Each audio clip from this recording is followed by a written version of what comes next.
সবজি নিয়ে বসে গেলাম। কালী পুজোর অনুষ্ঠান শেষ হয়ে গেছে, কালকে উপনয়ন আছে, আত্মীয় স্বজন তো বাড়িতে আছেন। যে সবজি নিয়ে বসে গেলাম, রান্না বান্না শুরু হয়ে গেছে।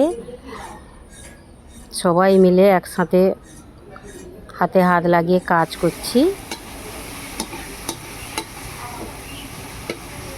আলু, পটল, সয়াবিন, পনির দিয়ে একটা তরকারি হবে, মশলা হচ্ছে।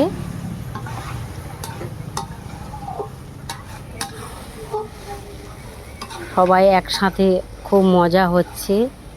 আমার নাতির উপনয়ন। আমি খুব এখন ব্যস্ত আছি, কারোর পরিবারে যেতে পারছি না, বুঝতেই পারছো। অনুষ্ঠান বাড়ি মানে খুব ব্যস্তর মধ্যে তো থাকতে হয়, সবাই সেটা জানো। আমাকে একটু ক্ষমা করে দিও সবাই। এবার উপরে পনিরটা দিয়ে দিলাম। তরকারি হয়ে গেছে, একটু ফুটে গেলেই তরকারিটা নামিয়ে আনবো।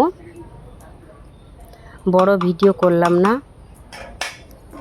কেউ তো দেখতে চায় না বেশি বড় ভিডিও করলে।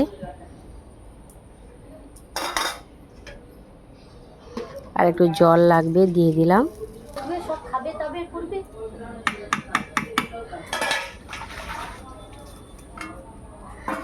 রান্না কমপ্লিট হয়ে গেল। পরে সব কিছু দেখাবো কি কি রান্না হয়েছে। রান্না হয়ে গেল উচ্ছে পোড়া। আর এখানে আলু, সয়াবিন, পটল, পনির দিয়ে একটা তরকারি। এখানে সব রকম সবজি দিয়ে চচ্চড়ি হয়েছে। আর এখানে ডাল। আজকে বৃহস্পতিবার, যেহেতু নিরামিষ, তাই আজকে এই আয়োজন করা হয়েছে।